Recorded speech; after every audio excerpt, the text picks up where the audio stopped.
Müsағит Хабибуллин. Илчегә үлем юк. Икенче көнне Әмир хаҗи сарайга чапты һәм атасы Сәлим хан каршына килеп басуга: "Атам, Азатның гәүдәсен иртәнге якта елгадан табып алдылар", диде. Сәлим хан тәхетеннән торды, ишекле түрле йөренергә кереште.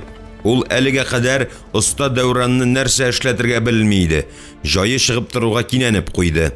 Останы угланы Әмир хаҗига бирергә, кертеп җибәрсен шайтан манарасына. Исән-имин чыга икән, димәк, манарада бер нинди шайтан да юк.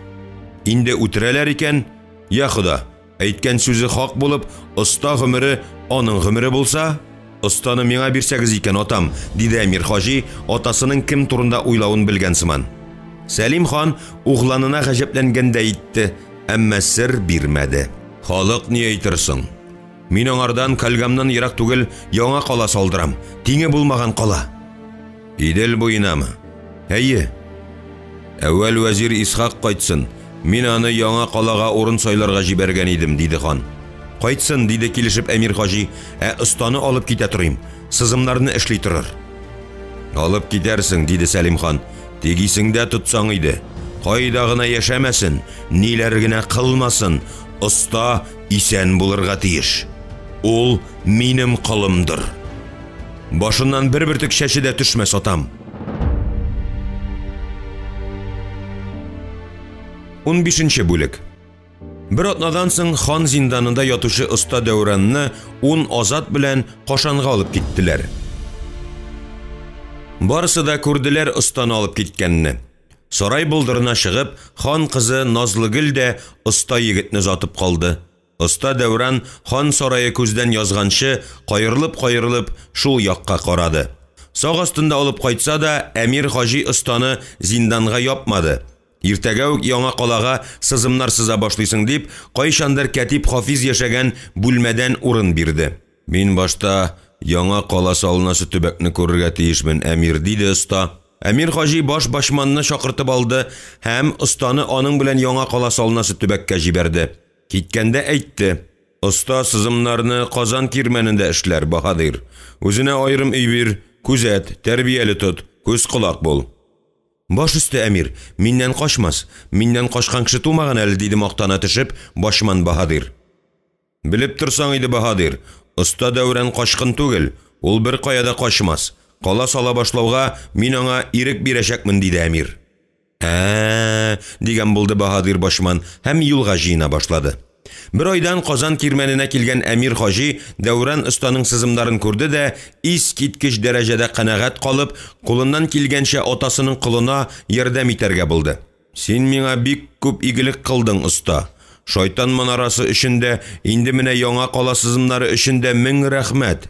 Атагызга минем гомерем сезнең гомерегез дип әйтергә өйрәтеп, сез үзегез зур игелек кылдыгыз, Әмир. Ләкин мин беләм, ташчыларың өчен син миңа ачулыдырсың. Иллә минем башка чарам юк иде. Алар барысы да манараның ничек төзелгәнен беләләр иде. Мин сиңа оста ирек бирергә булдым. Атаң миңа ул ирекне бирде инде, Әмир. Рәхмәт аңа.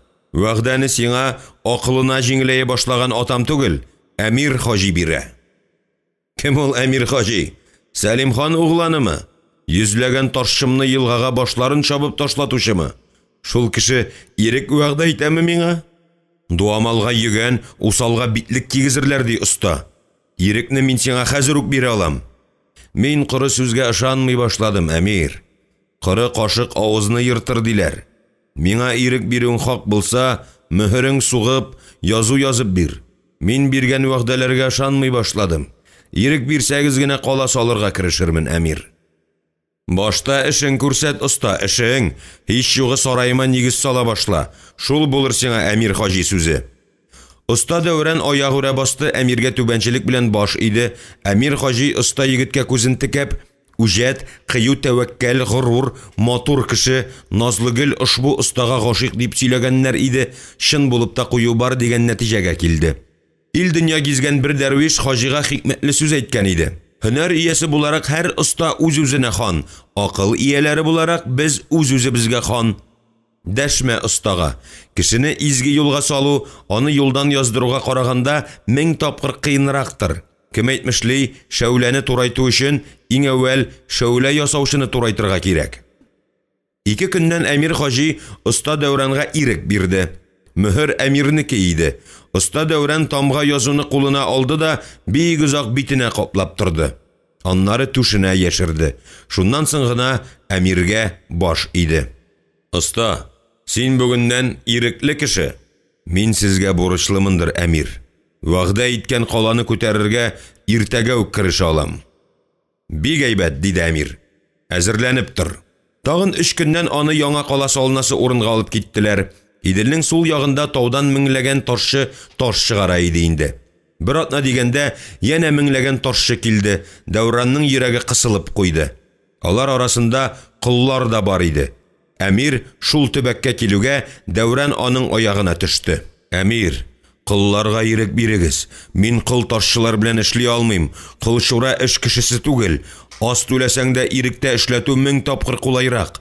Калагызны тиз күтәрергә телисез икән, тыңлагыз останың зарын. Әмир хаҗи бераз гаҗәпләнде дә, бик үк аптырамады да. Хаклык остада иде. Кыл тырышып эшләми, коралларны вата, иренчәк йөри. Ярый, син дигәнчә булсын оста, иртәгә җыен җый, шунда әйтермен сүземне. Оста Дәүран шак кына кычкырып җибәрмәде, әмма тәҗрибәсе бар иде инде. Әүвәл башта кылларны азат итсен, барысына да ирек бирсен.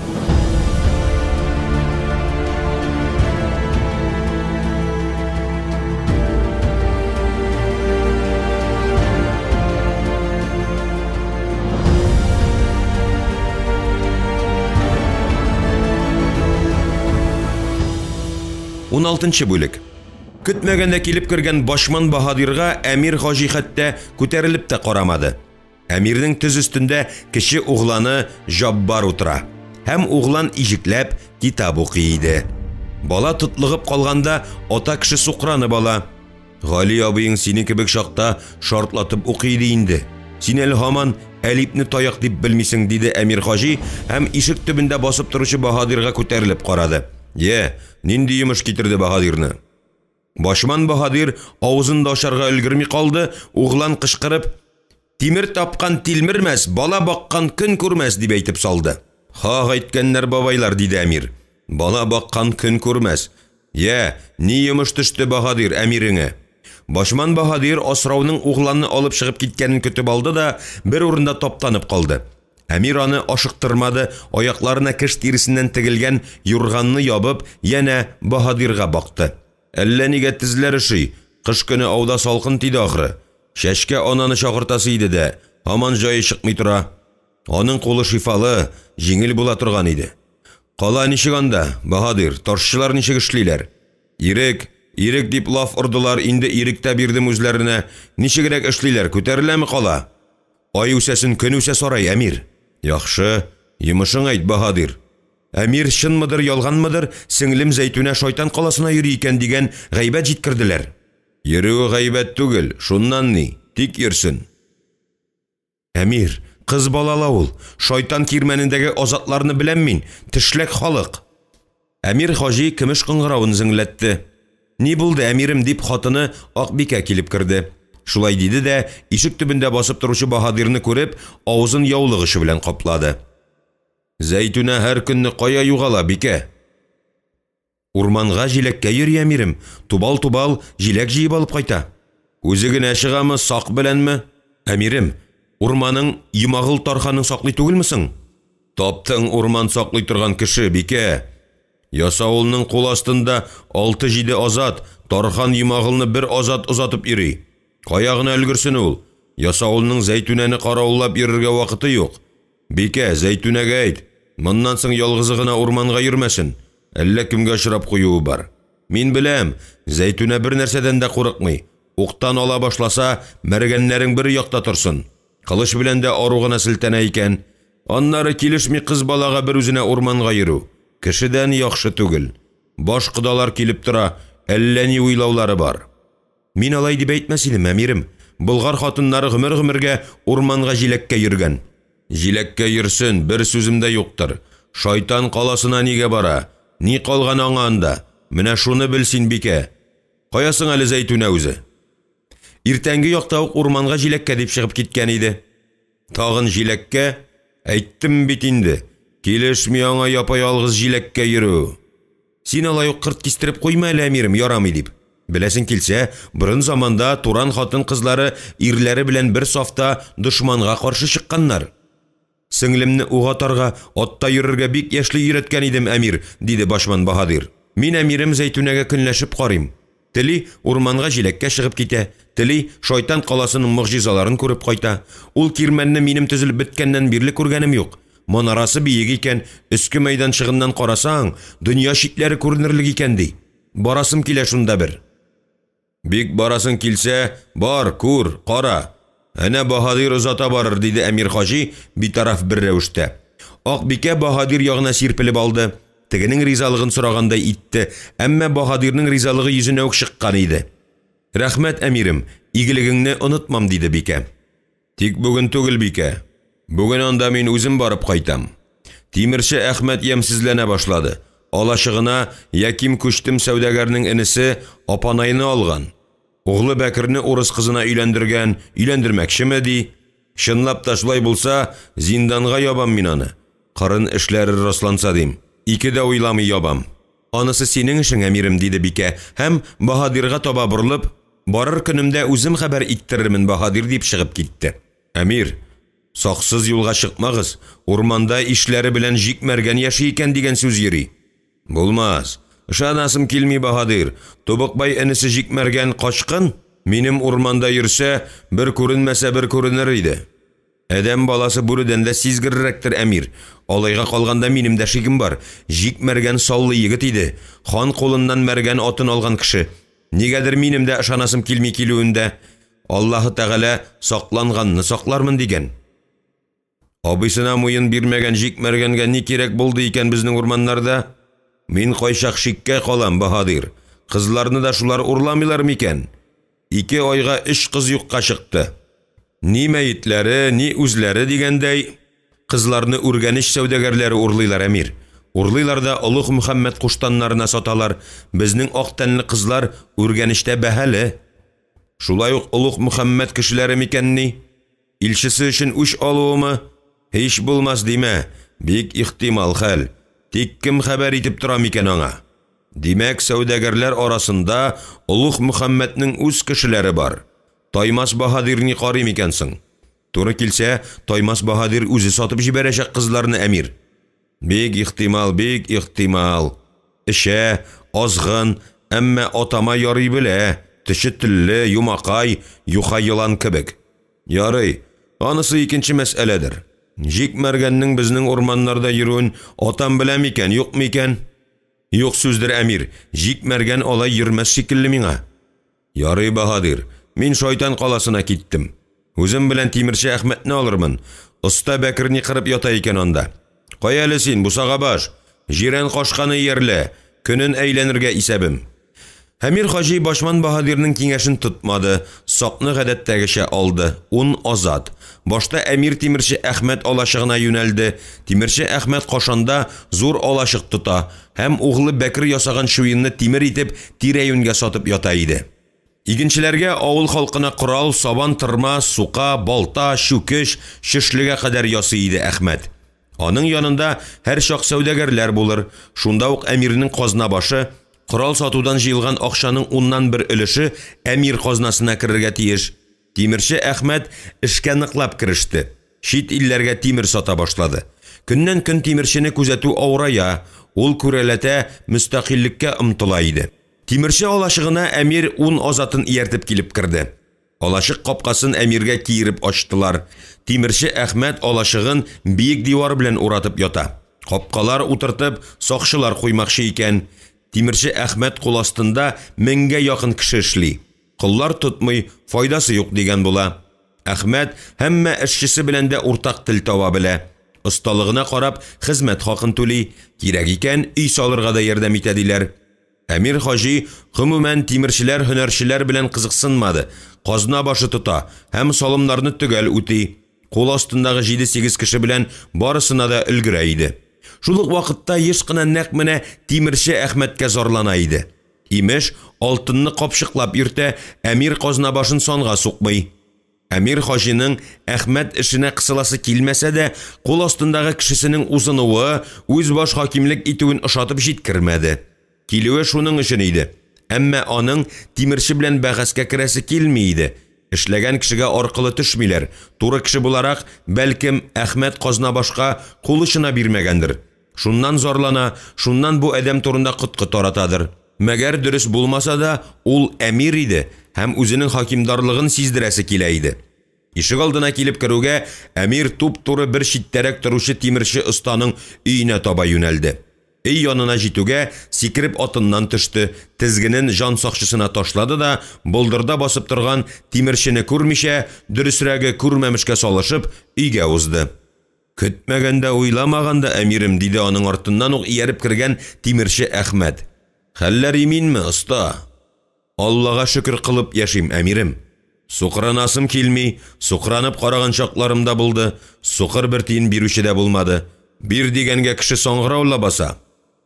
Шуен күп кайтамы алашыкка? Җитәрлек кебек булай. Рәхмәт углыма, тырыша. Үлдәмир кенәзенә ничә олау тимер озаттың инде? Казна башыда Тарханыңда язып бара әмир, бер көннәрне Яким күчтем килгән иде. Атасы утарына шундый алашык салмакчы икән. Ни дим? Ярдәм итәрбез дидем. Күршелә баса, товар ише. Ярдәм итми ярамый. Әйттем, безнең әмир киң күңелле кеше, каршы төшмәс дидем. Килеште. Кинәнде, акчаны мул түләде. Аннары энесе апанайны калдырып китте, шулаймы? Апанайга сүз юк, әмирем. Әйбәт кеше. Тәресен үзеп атты. Мәчеткә йөри, тимерче булмакчы. Сиңа нинди бүләкләр китерә инде, Яким күчтем сәүдәгәр? Углыма каравыш кыз китергән иде. Углым күрде дә, гашыйк булды. Өйләнештеләр. Килен кеше такы-тыкырак сөйләшсә дә, үзара шукырдашып яшиләр. Менә синнән фатиха алырмын дигән идем шуларга, соң булса да уң булсын дип. Хәйләкәрсең, Әхмәт. Әй, хәйләкәрсең дә. Ходайдан да курыкмыйсыңмы? Шәйх Игәнәй ни әйтер? Никах укыттыңмы балаларыңа? Игәнәй Болгар калада, без монда, монда әмирем, безнең өчен хан да, шәйх тә сездер. Ышанмасагыз, Коръән тотып ант итәм. Барысы да шулай ди. Кайчан әмиребез акылы җиңеләя башлаган, Сәлим ханга баш июдән туктар икән диләр. Хак әйтәм, әмирем. Ялгышма, тимерче. Атасына хыянат иткән бала игелек күрмәс диләр. Шәйх Игәнәй ил башында тормаса да, дин башында тора. Ни сөйләгәнеңне шәйлә бераз, оста. Бу сүзләрең атама җитсә, кичер, әмирем, мин кеше әйткәнлеген әйтәм. Кеше сүзе кеше үтерер диләр. Хак икән. Ярый, куеп торыйк ул хакта. Яким күчтем сәүдәгәр шайтан каласына бармакчы иткән икән. Тархан җибәрмәгән. Хакмы шул? Сорады, ялынмады, бары тик сорады гына. Иллә алай бер дә барам дип бәргәләнмәде, әмирем. Языклы буласым килми. Каравыш кызны шайтан каласына үзең илттеңме? Углың кайтып алдымы? Үзем илттем, әмирем. Сылу бала. Мәгәр, әмирем, минем малайда төшеп калганнардан түгел. Кыз углымны күрде дә, комачтай кызарынды.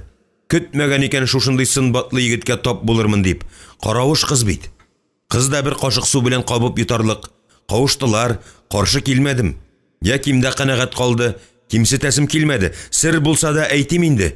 Ул кыз бала аның асраудан тапкан үз кызы икән, әмирем. Әмма бала белми икән. Менә шушындый хәлләр безнең, әмирем. Әнә шулай Яким күчтем белән кардәшләшеп киттек. Апанай турында әйтеп тә торасы юк инде. Үз малаем кебек күрә башладым үзен.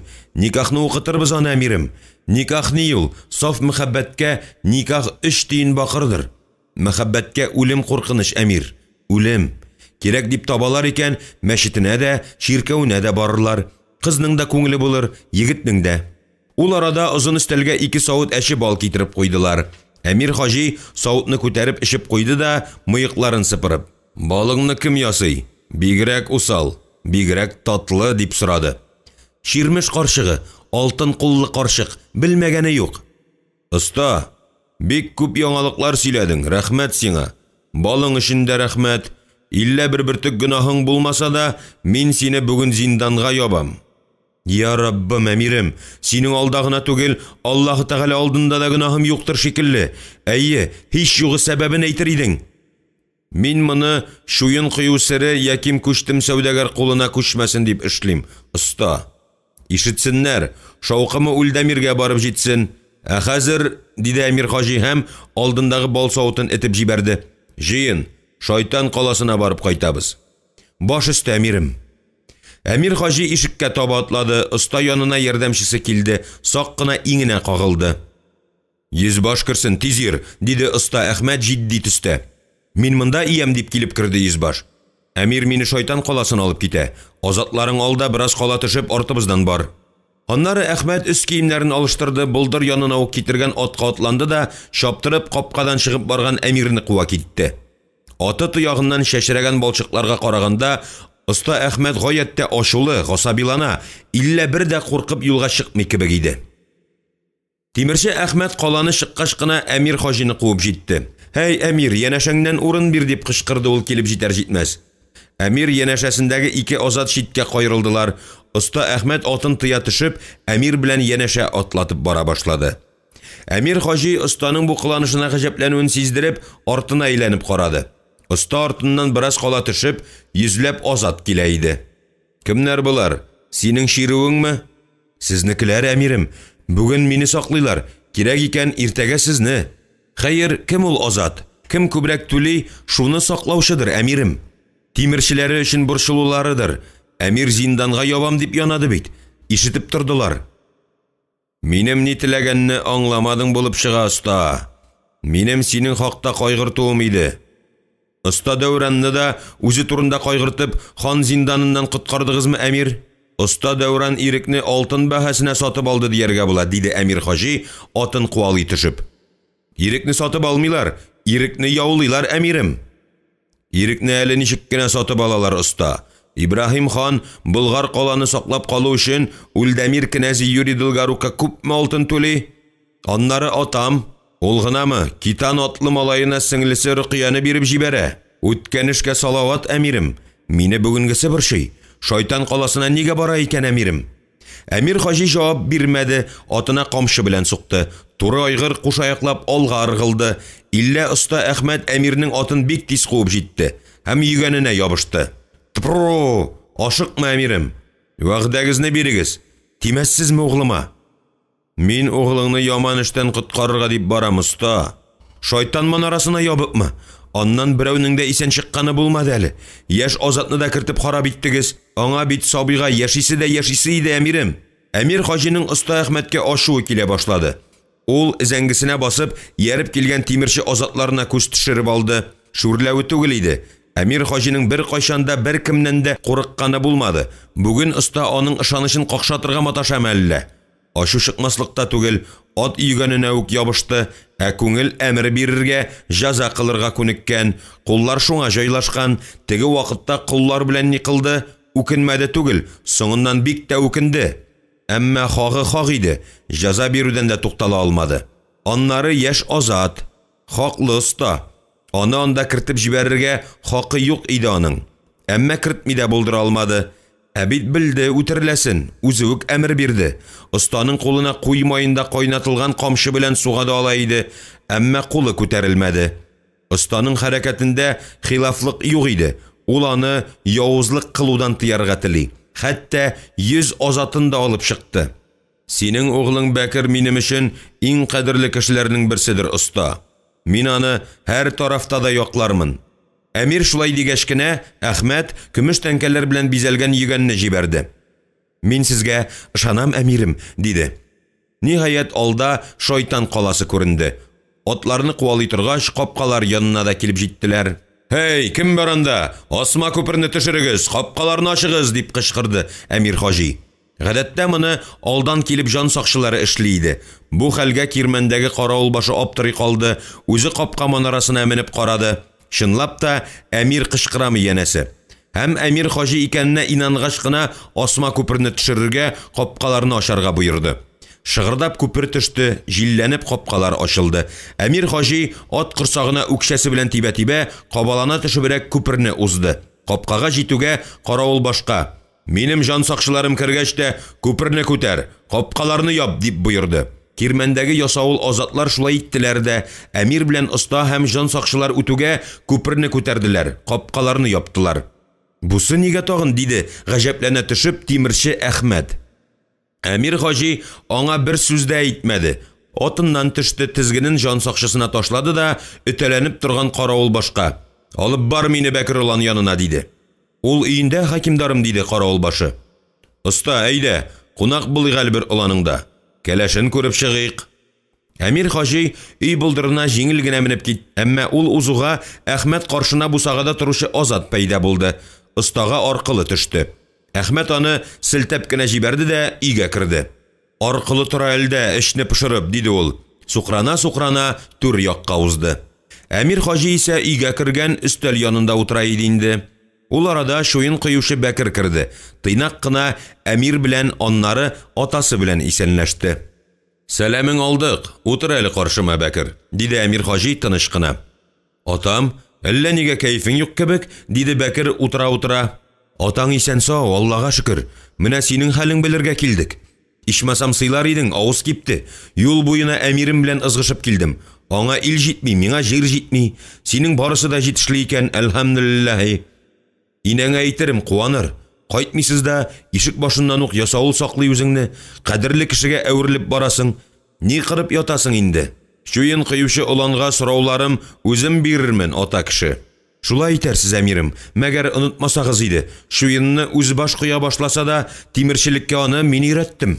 Оглыңның һөнәре белән син генә түгел, мин дә горурланам, оста. Рәхмәт аңа.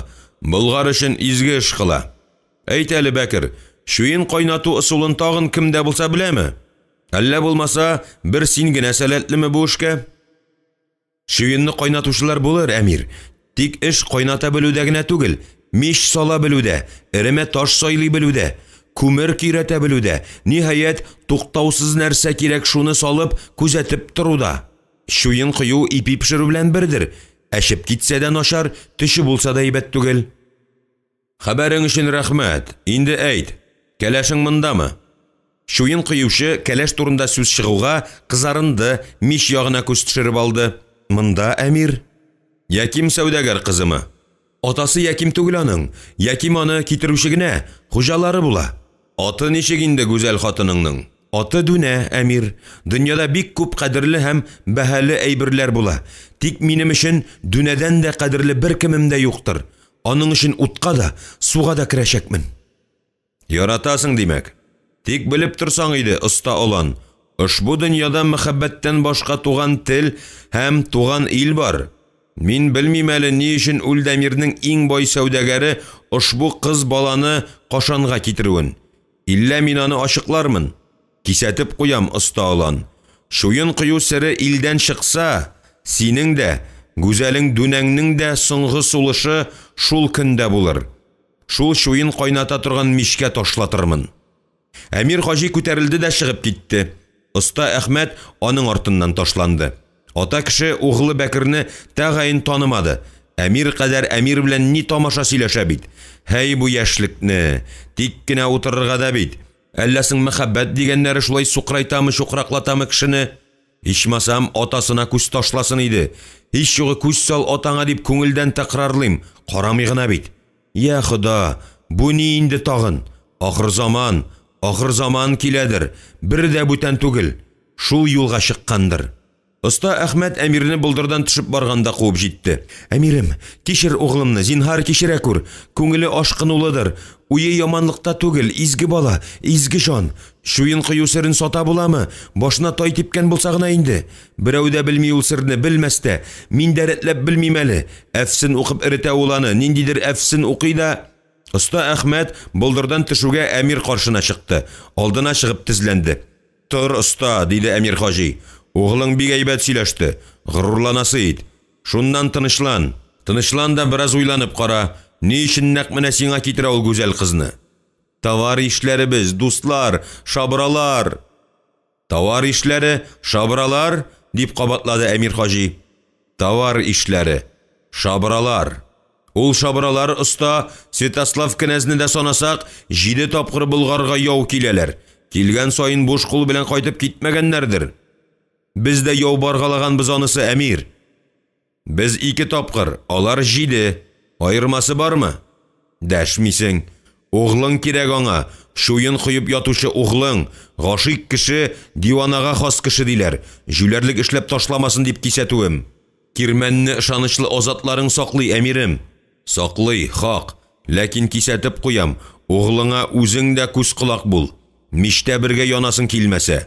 Углыңның Яким күчтем кызына ияреп китүе бар. Шулай була кала икән, үзеңне генә түгел, бөтен нәсел нәсәбеңне 7 буынга кадәр корытырмын. Алашыгыңны җир белән тигезләтермен. Әмирем, мин бары тик кылыч корал ясаучы, әмма сакчы түгел, углыма түгел, үз алашыгыма күз кулак булып бетерә алганым юк. Алла сакласын диген инде. Алла сакласын афәтеннән дә, яман уеннан да. Болгардан Үлдәмиргә, ары китеп Халымградка кадәр сузылган сәүдә юлларын кем саклый, оста?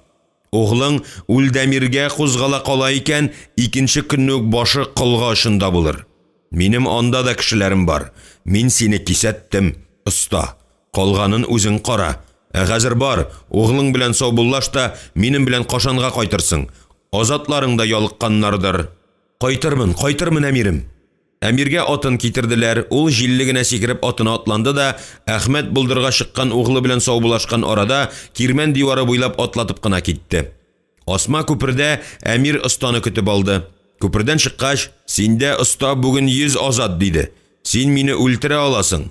Мөмкинлектән файдаланып кал. Мәгәр мин сиңа бу ахмаклыкны эшләмәскә киңәш бирер идем. Вакытлы көч кешене ирәйтә, мәгәр соңы яман бетүе бар. Минем башыма тай типмәгән, әмирем. Түрә китә, түрә килә диләр. Ә без каласы. Юк, бер дә кулай түгел миңа сезнең белән бәйләнергә. Аллам сакласын. Кашан каласына җитеп, басу капкасын узганда, алданрак киткән әмир останы көтеп алды. Әмирем, туры зинданыңа барыйммы? Өйгә кайтып, хатынымны, балаларымны күреп килимме, диде оста Әхмәт, әллә кинаяләп, әллә чын-чынлап. Әйтер әмерең әйт, әмир. Туры зинданга баруың хәерлерәк булыр, оста. Инде әйт, Яким сәүдәгәр энесе сиңа ник килде дип беләсең? Һөнәр алырга дип беләм, әмирем. Һөнәрне кайда да ала алыр иде ул, оста. Яким күчтем сәүдәгәр энесенә шуен кыю сәре кирәк. Шул нәрсә ашыклану белән мин сине зинданнан чыгарырмын, оста. Ул арада оста янына азатлары килеп җиттеләр. Тукталмагыз, алашыкка кайтыгыз. Мин әмир янында калып торам. Иншалла озак тотмас әле. Мәгез, атымны да ала китегез, диде оста. Оста Әхмәт азатларын тегеләр шатка кирип югалганчы карап торды. Аннары акрын гына әмир хаҗи йортына таба кузгалды. Йортка кергәч, әмир кул шапты. Шундук 2 азат пәйда булды. Останы зинданга ябыгыз дип боерды әмир. Әмирем, мин моны сездән көтмәгән идем, диде Әхмәт артына кайрылып. Көтәргә идең, оста, көтәргә идең. Җикмәргән кай тарафта кашкынлыкта йөри, казаклыкта дим. Илче Садакны үлтерүче кем? Шайтан манарасындагы яшерен юлларны аңа кем күрсәтте? Башман Баһадир сеңлесе Зәйтүнә кем янына йөри? Белмисеңме, оста? Белмисең. Менә мин дә белмим шул. Ә миңа калса, син буларның барысын да беләсең. Һич югы бер ишесен. Барысы да ялган, әмирем. Бинахакка рәнҗитәсез, бинахакка. Алып китегез, исеңә төшү белән шакыртырсың, оста, диде әмир соңгы сүзе итеп.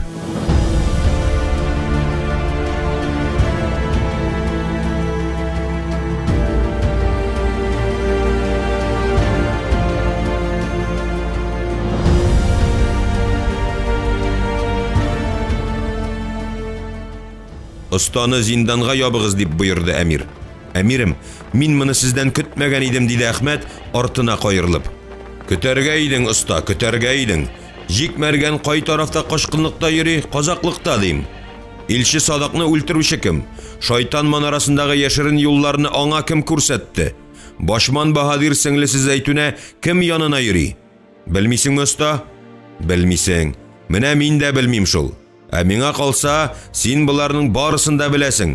Һич югы бер ишесен. Барысы да ялган, әмирем. Бинахакка рәнҗитәсез, бинахакка. Алып китегез, исеңә төшү белән шакыртырсың, оста, диде әмир соңгы сүзе итеп. 17-нче бүлек. Оста Әхмәт Кашан каласында хөрмәткә ия кешеләрнең берсе иде. Ул ясаган коралны кулына тоткан бер кеше Әхмәтнеке ди торган иде. Әхмәтнеке димәк ышанычлы. Ала аласың. Кораллы буласың килә икән, бәһасендә торма. Чөнки бары тик Әхмәт алашыгында гына Гали кылычыдай корыш эшкәртәләр. Бары тик Әхмәт алашыгында гына корал эшләп, оста мактанырдай хуҗалыктагы барлык кирәк яракларны җитештерәләр иде. Әлбәттә инде Үлдәмир каласының бай сәүдәгәре Яким Күчтемнең нәкъ менә тимерче Әхмәтне эзләп табуына бер дә шаккатасы түгел иде. Товар ишенә кергәч тә Яким алган товарлары өчен акчаны мулдан түләде. Әхмәт мохтаҗ булган әйберләрне дә табып китерде. Кыскасы, Әхмәттәй кеше алтын кулга кергәндә тимер кызгана буламы? Корал кылычны Яким товар ишенә күп озатты.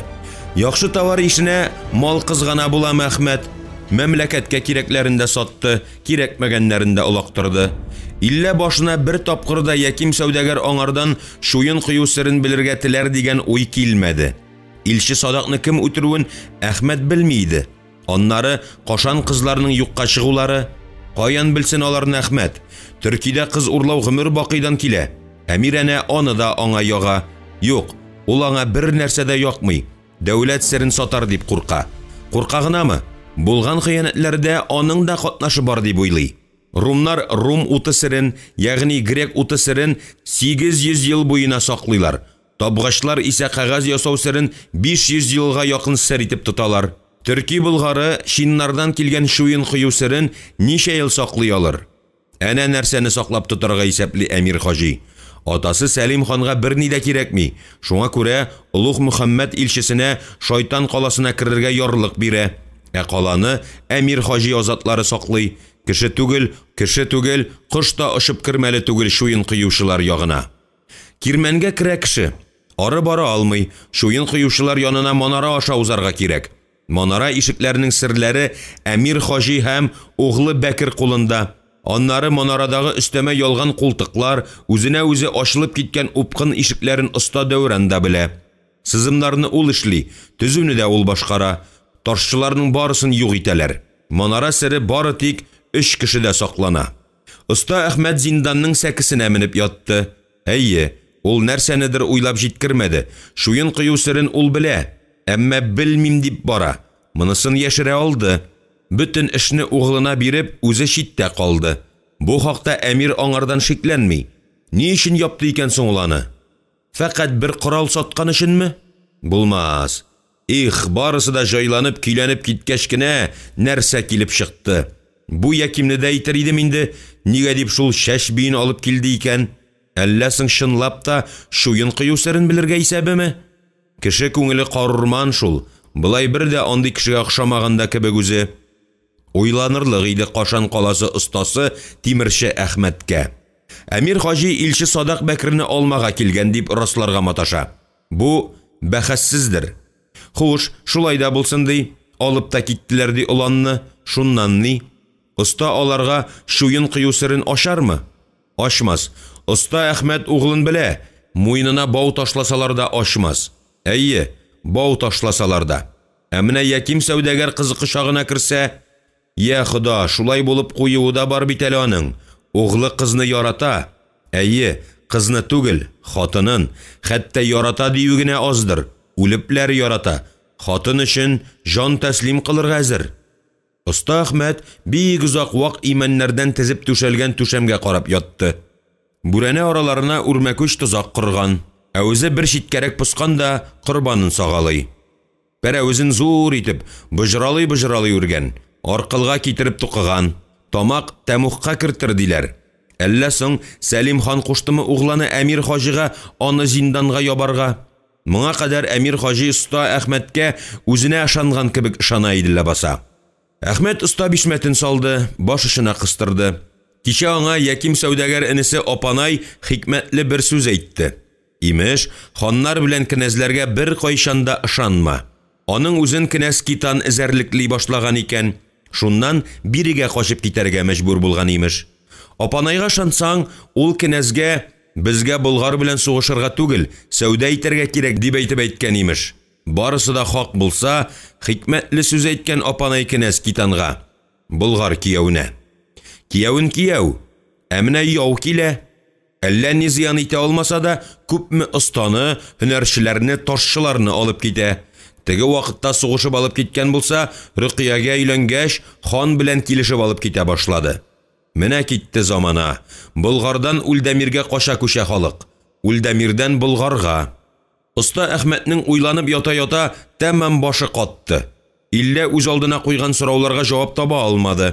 Бары бер нәрсәне ачык белә иде ул. Гаепле түгел Әмир хаҗи каршында. Аның бер нинди дә хилафлык кылганы юктыр. Ачсыннар ишекне, чыгарсыннар аны бирдән. Аның Әмир белән аңлашасы килә. Нинди хата кылды ул? Кайчан кемне рәнҗетте? Кемгә хыянат итте? Кемгә кул салды? Кемне ханга я Әмиргә каршы кытыртты? Әүлия түгелдер. Әүлия үк була алмады. Әмма кылган явызлыгы да булмады. Әхмәт сикереп сәкедән төште. Ике куллап ишекне дөңгешләргә кереште.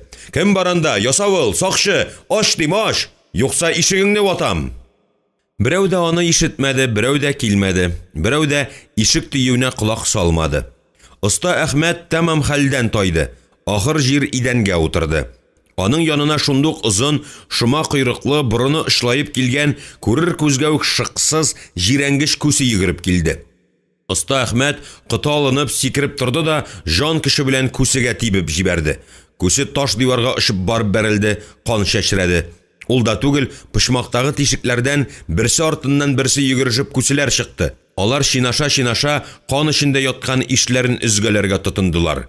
Һәм күз ачып йомганчы юкта иттеләр. Моны күреп, Оста Әхмәтнең коты катты. Аркасы шымыр-шымыр килде. Бөтен тәне калтырана башлады. Ул ике сикерүдә сәкедәге бишмәтен эләктереп алды да иң өскә менеп ятты. Мәгәр иң биектә дә тынычлану килмәде. Киресенчә, теше тешкә тими шыкылдарга тотынды. Кинәт ул сәкедән сикереп төште дә, йөрәк өзгеч тавыш белән кычкырып җибәрде һәм тамагы шатнап киткәндәй тынып калды. Ахырда яна жан ашуы белән ишекне тия башлады. Ишекне ачканда Әхмәт оста хәле бетеп җирдә ята, канаган куллары янында аш күселәр кайнаша иде. Аңын җуяр дәрәҗәгә җиткән оста һаман бер сүзне кабатлый иде. Ашыгыз, ашыгыз, ашыгыз.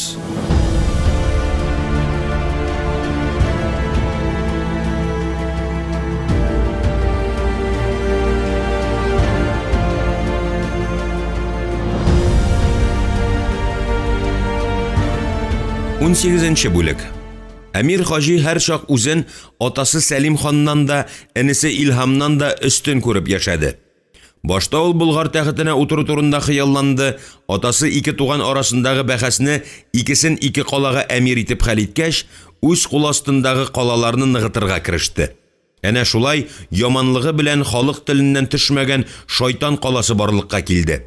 Әнә шулай Казан кирмәнен салып яталар.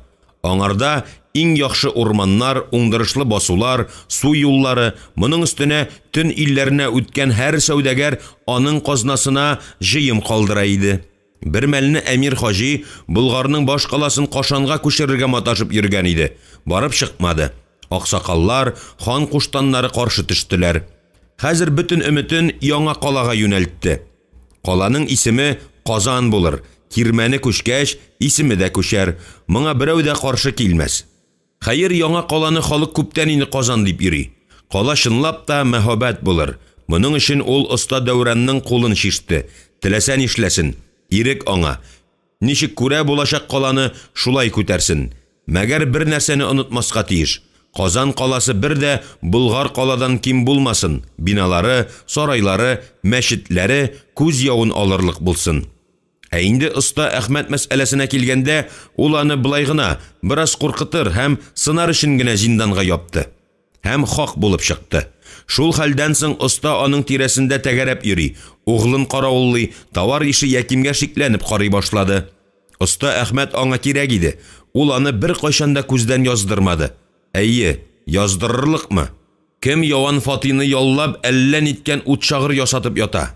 Бу хәлгә Бәкер дә керешкән икән. Кем әмир казнасына иң күп җыемны бирә? Оста Әхмәт. Хак анысы. Заманында Әмир хаҗи да аңа зур изгелек кылды. Утар салырга урын бирде, әҗәткә акча биреп торды. Һәм үкенмәде, үкенми. Хәзрәне икеләтә кайтарып ята. Аннары Оста Әхмәт тимерчеләрен кыллыктан азат итеп, аларга акчалата түли башлап, бермә-бер отты дисәң, бер дә ялган булмастыр. Әмир Хаҗиның байып китүе, кул сузып атасына бармавы Оста Әхмәттән башланды дисә дә, хата булмастыр. Изләнде Оста, читтән осталар китерттерде. Аларга кешедән артык түләп, әллә ниткән кораллар ясата, яңа әйбер дип икеләтә бәягә сата. Ә халык яңа коралны бик теләп ала иде. Әхмәтнең беренче булып шуен кайната башлауына бер дә гаҗәпләнәсе түгел иде. Мәгәр артык мөстәкыйльлеккә омтылуы, җитмәсә утарында азатлар тотуы, аның янына яким сәүдәгәр белән тыгыз элемтәдә булуы бераз эшне дә пешера иде. Куркытып алуы бары тик шундан иде. Хаганысы, Кашанга Болгар кала һөнәрчеләре күчә башлагач, атасы Сәлим хан да аны кисәткәндә иткән иде. Имеш, нигә ул Оста кашкын кылларны үзенә җыя да сатып алып ирек бирә. Һәм бу хакта Олуг хан угланы Әмирне бөтен мәҗлес алдында кисәтте. Яшерми Әмир Хаҗи, Болгар каладагы тимерчеләрне, шүлмәкчеләрне Кашанга күчәргә кытыртып йөрде. Әмма берәүсенең дә кулыннан тотып ирексезләп алып китмәде. Үзләре килделәр, үзләре Болгар кала ияләреннән качтылар. Әмир Хаҗи аларны үз каласына урнаштырды. Җитмәсә, Болгар кала карвансарайына тиңләрлек карвансарай салдырды һәм ялгышмады. Сәүдәгәрләрнең күбесе Болгар калада туктамас булдылар. Туры Кашанга юнәлделәр. Ефәк юлын саклаучы Тубыкбайга ышанычлы кешесен җибәреп, табгач сәүдәгәрләрен әүвәл башта Кашанга җибәрүен үтенде. Өстәмә хак түләргә исәбе барын белдерде. Тубыкбай белән тату яшәү тимерче Әхмәт өчен дә файдалы иде. Бәкер углы шул тарафлардан эремә таш алып кайта. Ә ул җирләрнең бер өлеше Тубыкбай Баһадир кул астында. Уралып ишелеп торган тауларда эремә ташның исәбе-хисабы юк икән. Тубыкбайга ни? Ул эремә ташның кадерен беләме? Аяк астындагы таш та таш, эремә таш та таш аңа. Оста Әхмәт углы Бәкер эремә таштан шуен кайнатырга өйрәнде. Бу хакта берәү дә белми иде. Хәзрәне барысының да күзе кыза башлаган. Барысына да шуен кирәк. Шуен. Ни ул? Тимердә түгел, шул ук вакытта шуеннан ут чагыр өчен дары кайнатып була. Бала башы кадәр ядрә күреп, Әмир Хаҗи шак каткан иде. Әнә шул шуеннан төрле зурлыктагы шукмар башлар куя башлагач, яким күчтем сәүдәгәр шуен кайнатучыны эзли башлый да инде. Шуен кайнатучы якимнән бигрәк кенәзгә кирәк әлбәттә. Һәр кенәз дружинасын иң камил корал белән коралландыру турында хыялланадыр. Бәкерне урлаулары бар. Шуның өчен тимерче Әхмәт углы Бәкерне күз карасы кебек сакларга кирәк. Бәкер кайнаткан шуен Болгарның куәте, байлыгы, тынычлыгы. Ниһаять, кулында кылышы булган кешегә хәнҗәр тотып бармыйлар. Бик күп уйлана торгач, Әмир Хаҗи янә бер тапкыр Шайтан каласына барып кайтырга булды. Бу юлы ул үзе белән бер азатын да алмады. Ни эшләптер, серле кирмәнгә бер ялгызы гына барып кайтасы килә иде. Кашаннан чыгуга Әмир Хаҗи атын җилне куып җитәргә теләгәндәй куалап алып китте. Саф һава, тыгыз җил аның кәефен күтәрә төште. Кайчан шулай жан фәрман атын шаптырып Кашаннан чыгып киткән иде әле ул? Әйе, Гали угланның яңа кала нигезенә корбан ителүен ишеткәч. Әй куалап та карады шунда атын. Әйтерсең угланы жанын алган Газраилне куып бара иде. Ул көнне яңа кала нигезенә иңгер иңгәш кенә килеп җитте һәм Шияле тау түбәсендә шынлап та угланның каберен күреп, көндезге кояштан суынып җитмәгән туфрак өстенә капланып, йөрәк каны белән елаган иде. Шунда ант ичте. Гали углан истәлегенә булачак каланы тиңе булмаган итеп салдырырга. Аның угланы кала нигезенә корбан ителгән икән, каласы да аныкы булыр. Әмир Хаҗиныкы. Соңыннан углан кабер өстендә биргән үч антын онытырга маташып йөрде. Әмма бер дәвам белән генә йолкып алмастай хатирәләр дә була икән. Шул төбәккә барып чыктымы, төзүчеләрнең шул тарафта эшләүләрен күрдеме, янә йөрәгенә кан сауды. Шуның өчен Әмир Хаҗи анда бик сирәк барды. Килсә дә озак уралмады, тизрәк китү җаен карады. Гали уланның үлемендә минем гаебем юк дип барса да, Әмир Хаҗи бу хәл өчен атасын кичермәде. Атасын яклаучы Бусагабаш камайны күрә алмас булды. Шундый хәлгә җитте ки, исәнләшмәс итте. Әмир хаҗи Шулман елгасы ярына килеп туктагач кына тизгенен бушатты. Атыннан төште, җәяүләп яр буйлап китте. Алда шайтан кирмәне. Кирмәнгә ашыкмады Әмир. Шулай уйларга рәхәт иде. Ат үрелеп кенә үлән каба, башын селкеп, башын чайкап игән тимерләрен зеңләтә, пышкырып ала. Кояш авышка таба тәгәри, көн аяз көесүнә. Бераз җиләс, зәңгәр күккә карап, ял итеп ятасы иде дә бит. Кичкә һич югы ахшам тирәсенә кашанга кайтасы бар. Иртәгә Болгар калага китәсе булыр. Атасы дәшкән. Киң иде дөнья бүйек ярдан караганда. Бабалары җир суларны сайлый белгән. Рәхмәт аларга. Уңга баксаң Шулман елгасы, сулга баксаң урман кырлар. Урыс кенәзләренең нәкъ менә шушы җирләргә күзләре кыза. Яу өстенә яу киләләр. Киләчәк буыннар өчен саклап кала алырлармы туган җирләрне? Шул хәлләр борчыйды Әмир хаҗины. Күтәрелеп уң тарафка карады, елга ярының иң биек җирендә диярлек шайтан каласы Кирмән. Шайтан манарасы исә барысыннан да өскә калкып тора. Ташчылар баш күтәргәннән соң манарага берәүнең дә кирип караганы булмады. Киргәннәрен елга буеннан табып алдылар. Кем баранда? Әллә чынлап та шайтан үземе? Башкалар өчен генә түгел, хәтта иясе Әмир хаҗи өчен дә серле манара иде ул. Дөрес, оста Дәүран аңа сызымнарын калдырды, әмма Әмир хаҗиның чынлап торып манараны тикшергәне юк әле. Илче Садак шунда кирип китә, кирәйләнеп чыкмый. Әмир үзе яшь азатны кертеп җибәрде, үле гәүдәсен елга буеннан табып алдылар. Әллә соң бирегә кала салдырып, кирмән торгызып ялгыштымы Әмир хаҗи? Ялгышмады кебек. Бәкер оста монда шуен кайната. Әмир хаҗи күп еллар элек булган бер хәлне исенә төшерде. Күңел күгендә һәр чак сакланып килгән хәлне ул берәүгә дә сөйләмәгән иде. Хәтта искә төшергән шакларда да тизрәк башка нәрсә уйларга тырыша иде. Ул вакытта яшь иде Әмир хаҗи. Кашанга әмир булып килгән генә иде.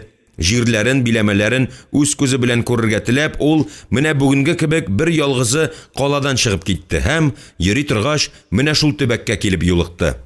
Ярның иң биек җирендә утырган хәрабә манараны күреп, таң калып карап торган иде. Гыйбрәтле гайрәткә ия кеше күтәргәндер моны. Әле булса, хәтта хәрабә рәвешендә дә күңелгә шом салып тора. Шул чак җир астыннан калыккан сыман аның алдында кам пәйда булды. Әле булса хәтерендә аның кулында таяк иде. Кисәк ул таягын җиргә кадады һәм күз ачып йомганчы таяк ботаклар чыгарды, яфрак ярды.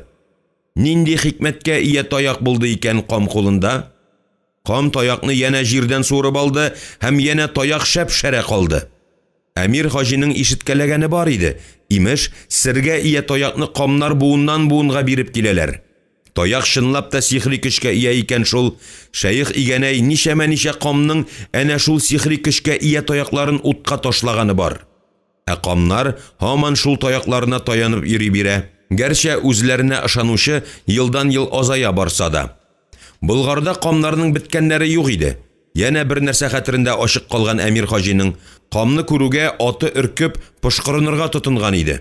Шунда кам атка мөрәҗәгать итеп нидер әйтте һәм хайран ат берни булмаган кебек утлый башлады. Ниһаят кам аңа дәште. Атың бер кайда китмәс. Миңа ияр Әмир диде. Нәкъ шулай диде. Әмир һәм артына да әйләнеп карамыйча шайтан манарасына таба кузгалды. Янә гаҗәбе шул булды.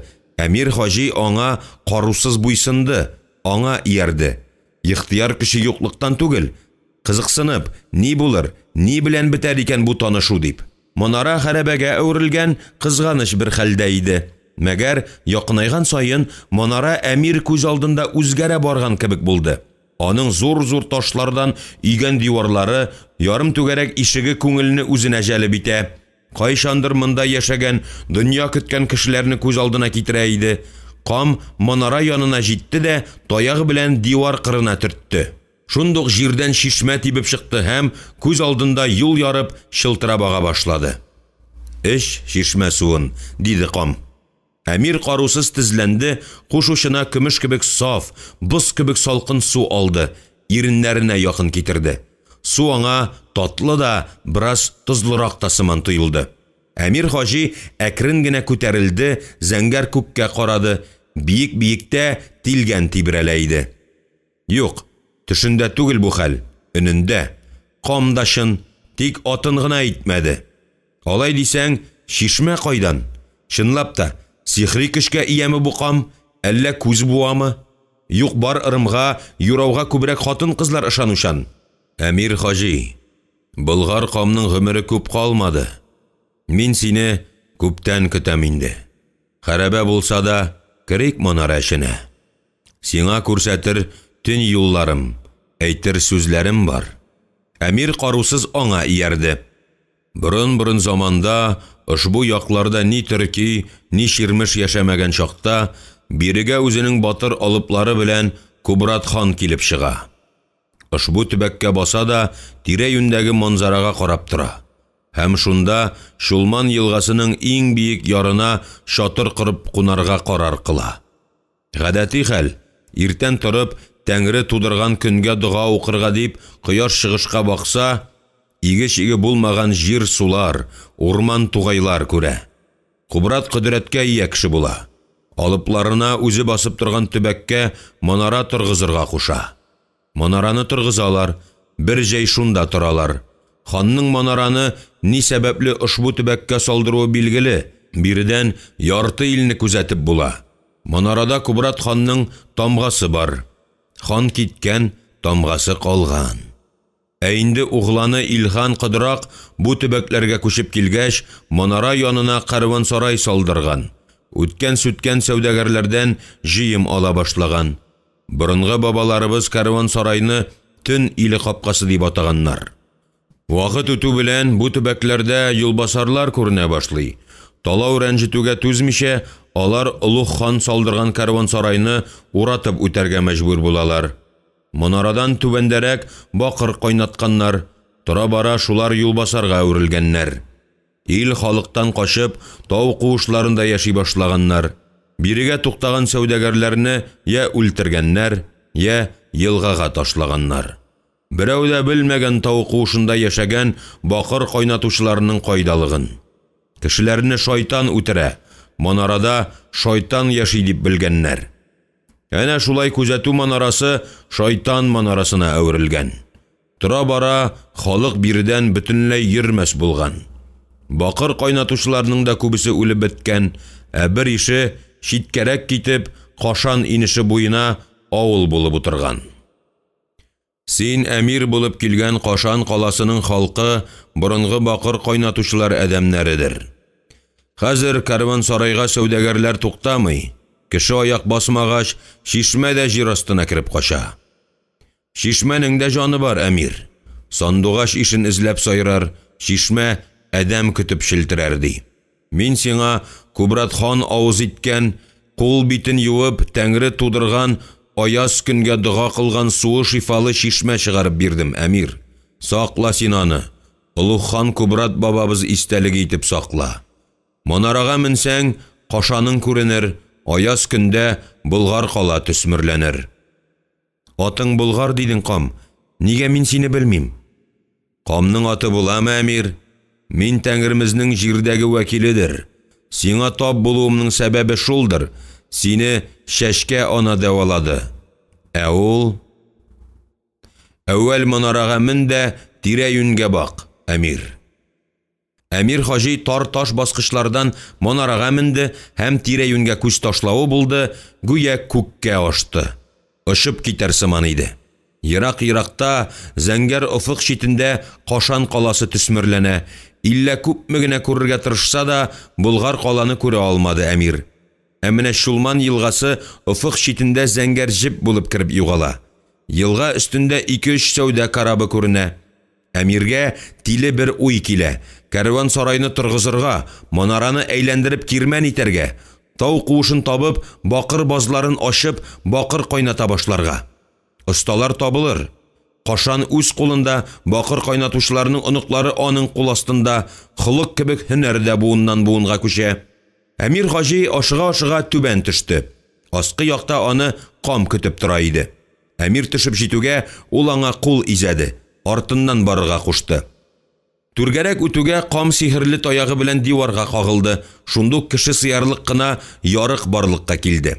Кам кысыла төшебрәк шунда керде, әмир аңа иярде. Эштә караңгы иде, кам үрелеп кисәү агашы алды, шакма ташы белән ут салды һәм әйдә минем арттан дигәндәй әмиргә кул изәде.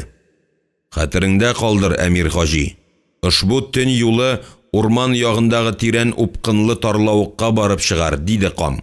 Артына да әйләнеп карамыйча баруын дәвам итте. Әмир хаҗи аңа шак-шак кына иярә алды. Кисәк ул нәрсәгәдер бәрелде, ниндидер агач тамыры икән. Кам, кам! Ярканатлар агач тамырлары. Игътибар итмә, диде кам ерагая барып. Әмир кабалана башлады, йөрәге дөп-дөп типте. Ул камны көчкә куып җитте. Кем салган бу төн юлын, кам? Юлбасарлар. Алар монда яшәгән, көн күргән, кыш чыккан. Чынлап та, тагын бер төн баруга көн яктысы күренде. Һәм алар тарлавыкка килеп чыкты. Аннары сөйләшми генә килгән юлдан кире әйләнеп кайттылар. Төн юлдан чыккач, кам таягы белән диварга төртте, дивар элекке хәленә кайтты. Кам манараның көнчыгыш тарафына күчте. Шулай ук диварга таягы белән кагылды, яна мөгъҗиза күрде әмир. Яна дивар кеше сыярлык кына ачылды да, кам әмир хаҗины ияртеп түбән таба төшә башлады.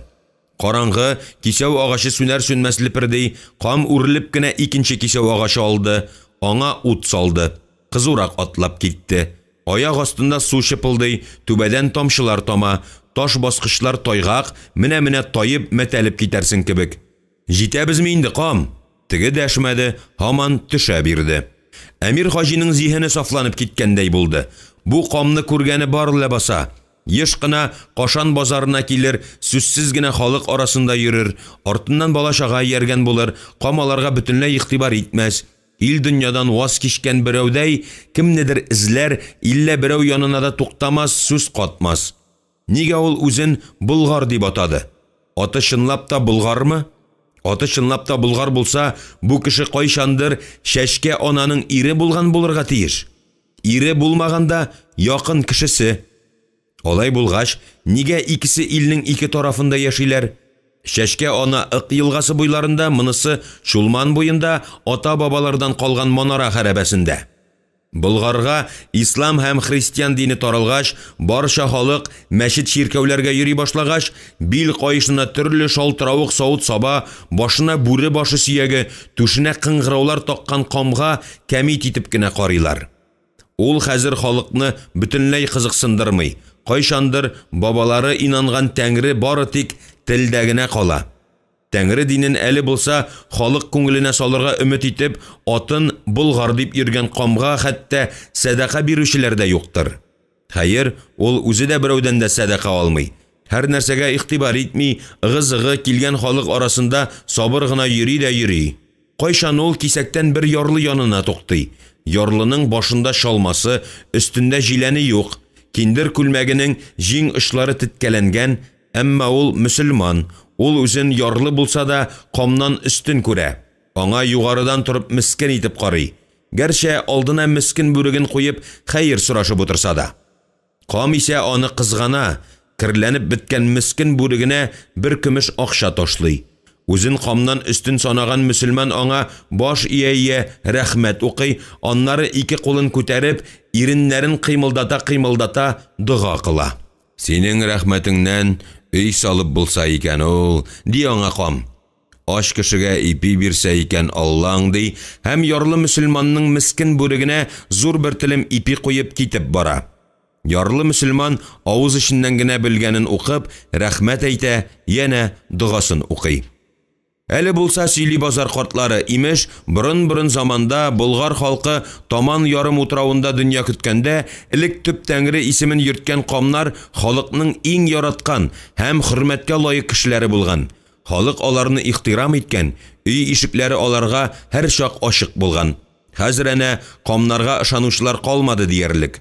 Булганнары да кеше күзенә күренергә курка, чөнки шәйх игәнәй мөритләре, епископ Габбас диаклары камнарны эзәрлеклиләр.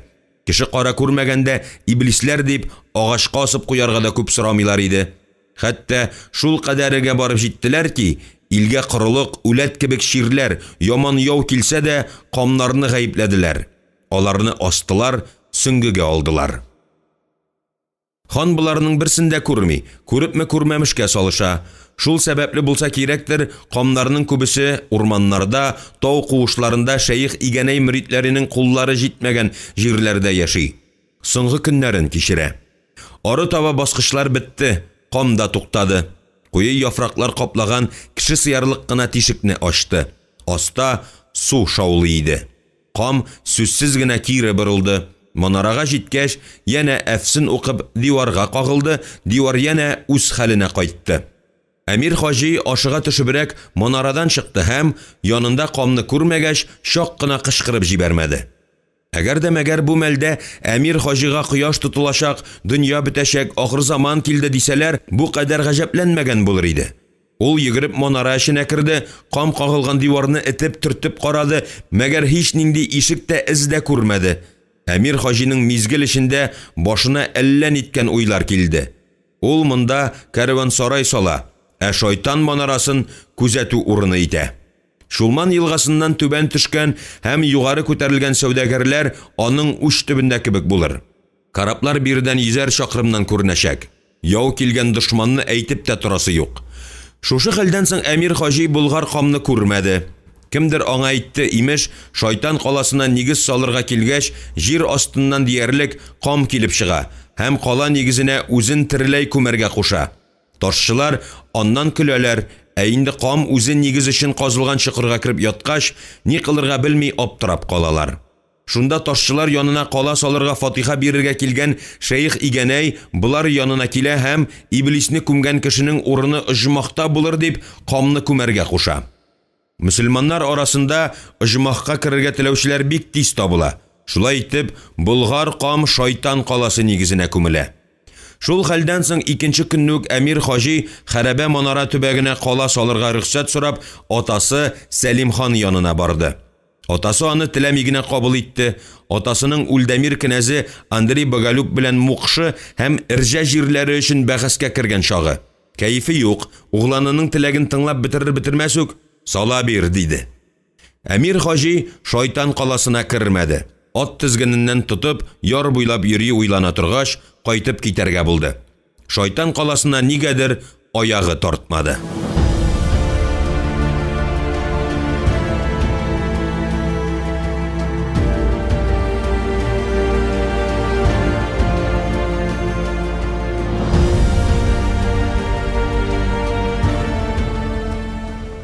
Ары таба баскычлар бетте, кам да туктады. Куе яфраклар каплаган кеше сыярлык кына тишекне ачты. Аста су шаулы иде. Кам сүзсез генә кире борылды. Манарага җиткәч, яна әфсен укып диварга кагылды, дивар яна үз хәленә кайтты. Әмир хаҗи ашыга төшебрәк манарадан чыкты һәм янында камны күрмәгәч, шак кына кычкырып җибәрмәде. Әгәр дә мәгәр бу мәлдә Әмир хаҗига кояш тутылачак, дөнья бетәчәк, ахыр заман килде дисәләр, бу кадәр гаҗәпләнмәгән булыр иде. Ул йөгереп манара эченә керде, кам кагылган диварны этеп төртеп карады, мәгәр һич нинди ишек тә эз дә күрмәде. Әмир хаҗиның мизгел эчендә башына әллә ниткән уйлар килде. Ул монда кәрван-сарай сала, шайтан манарасын күзәтү урыны итә. Шулман елгасыннан түбән төшкән һәм югары күтәрелгән сәүдәгәрләр аның уч төбендә кебек булыр. Караплар бирдән 100 чакрымнан күренәчәк. Яу килгән дошманны әйтеп тә торасы юк. Шушы хәлдән соң Әмир хаҗи Болгар камны күрмәде. Кемдер аңа әйтте, имеш, шайтан каласына нигез салырга килгәч, җир астыннан диярлек кам килеп чыга һәм кала нигезенә үзен тиреләй күмәргә куша. Ташчылар аннан көләләр, инде кам үзе нигез өчен казылган чокырга кирип яткач, ни кылырга белми аптырап калалар. Шунда ташчылар янына кала салырга фатиха бирергә килгән шәйх игәнәй булар янына килә һәм иблисне күмгән кешенең урыны ыжмахта булыр дип камны күмәргә куша.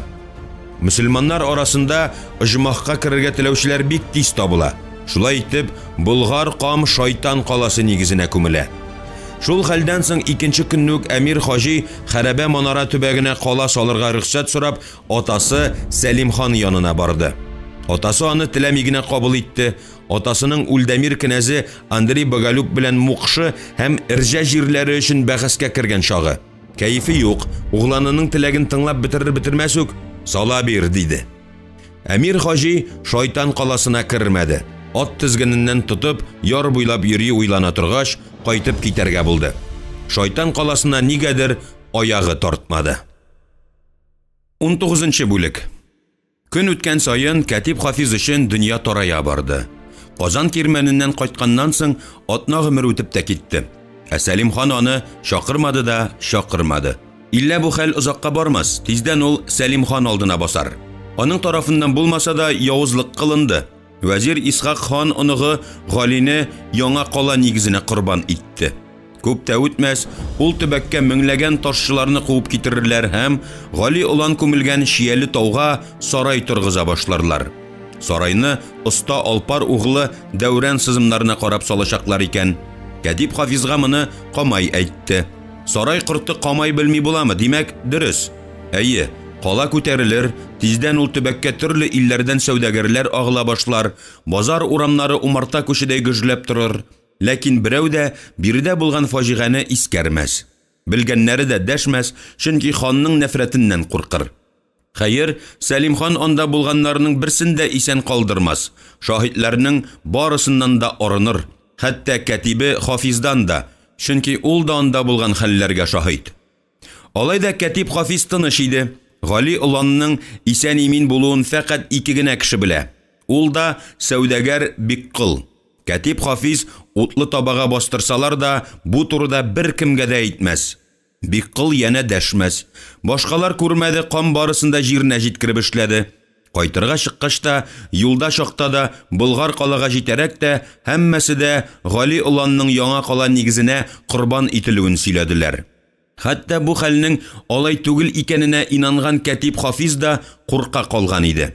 Гали уланны кам коткарып кала алмаган булса, Биккыл аны үргәнешкә алып китмәгән булса, я Хода, әллә нинди уйлар килә башка. Кәтип Хафиз чынлап та курка калды. Бу куркуы соңракта китмәде. Чөнки аны Сәлим хан дәшмәде. Гүя аның өчен кәтибе юк та иде. Шуннан шиккә калган иде Кәтип Хафиз. Уйлана торгач, үзен янә тынычландырырга кереште. Әйе, ул аны күрмәде, ләкин ул исәндер. Аны сәүдәгәр Биккыл үргәнешкә алып киткәндер. Хәзер инде алар Саксин каласын узып баралардыр.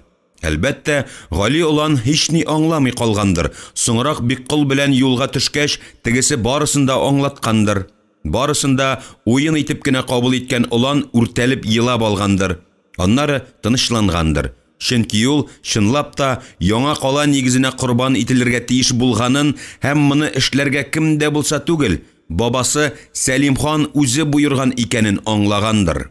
Кәтип Хафиз Гали уланга иртәгә буласы хәлне аңлатырга теләгән иде. Хан оныгы аңа ышанмады. Ул барысын да уен итеп кенә кабул итте. Әйе, ышанырлык хәлме соң? Кәтип Хафиз аңа бу турыда яңадан сүз кузгатмады, һәм улан үзе дә сорамады. Әле булса да күз алдында Кәтип Хафиз угланны кочагына алды, юаткандай итте. Бит уланың белән саубуллашты. Әйе, Кәтип Хафиз тантана итәргә тиеш иде. Хаклык җиңде. Тик әллә нигә күңеле тыныч түгел. Гасабилана, хафалана. Бу серне кемнең дә булса ачуы бар иде. Кем? Биккыл? Ул аңа ышана, сәүдәгәр моңа бармас. Аннары ул ерак. Вәзир Исхак? Аның үз хәле хәлдер. Шымчы азатлар? Аларны икенче көнне үк җаек буена азаткан Сәлим хан. Әйе, Сәлим хан шынын белсә, ни инсафлы Кәтибе Хафизны да җәллад балтасы астына куярга оялмас. Гаделлек хакыйкать турысында көн-төн сөйләсә дә, Сәлим хан иң якын кешеләрен җәллад балтасы астына сала, һәм мыскал да вөҗдан газабы кичерми иде. Кем Кәтибе Хафиз бу хакта бик яхшы белә. Хаклык. Ни ул? Нигә хаклыкны яклаган кешеләрне һәр чак эзәрлекләр дә алардан кутылу җаен карыйлар. Яна бер хәл Кәтип Хафизның күз алдында тора. Кайтыр якта Ибраһим каласына килеп кергәч, кала тарханы Якуб капкасыннан яшь бер кыз шәшрәп чыкты. Хан азатларын күрде дә, канатланып киткәндәй, ышына-ышына аларга каршы йөгерде. Әмма азатларга җитәрәк шып туктап калды. Хан вәкилләре вә варислары арасында Гали углан юк иде. Кыз вәзир Исхакка таба ымсынып куйды, ә ул аның ягына күз дә салмый үтеп киткәч, Булат уланга дәшмәк итте. Әмма Булат та кызны күрмәмешкә салышып узды. Бу хәлне күреп, йөрәге юл өстенә өзелеп төшәр дәрәҗәгә җиткән Хафиз да кызга күтәрелеп карарга базмады. Барыбер юата алмас иде. Аннары ул үзен, нәкъ менә үзен ошбу кыз бала алдында гаепле итеп тойды. Бер ара киткәч, Хафиз артына әйләнеп карады. Аның кайрылып каравына юл читендә басып калган кыз янә бер талпынып алгандай итте, тик янә тукталып калды һәм бөтенләй өметен үзеп булса кирәк, ике кулы белән йөзен каплады да сыгылып төште. Капкадан кызның ата-анасы чыкты. Сулкылдаудан иңнәре калтыраган кызны җитәкләп, юата-юата ишек алдына таба идәделәр. Икенче атнада гына Кәтип Хафиз янына Бусагабаш камайның ярдәмчесе килде. Ул кыяр кыймас кына Кәтип Хафизны хан сараена дәште. Кәтип Хафиз кара савытын билбавына элгән күн капчыкка салды, ышлап куйган каләмнәрен түшенә тыкты. Сарайга килеп керүгә Хафиз ханга баш иде, сәлам юллады, әмма күтәрелеп карарга кыймады. Үз урынына үтеп утырды, кара савытын өстәлгә куйды, бөкесен ачты, каләмнәрен өстәлгә тезеп салды. Шуннан соң гына хан ягына сирпелеп алды.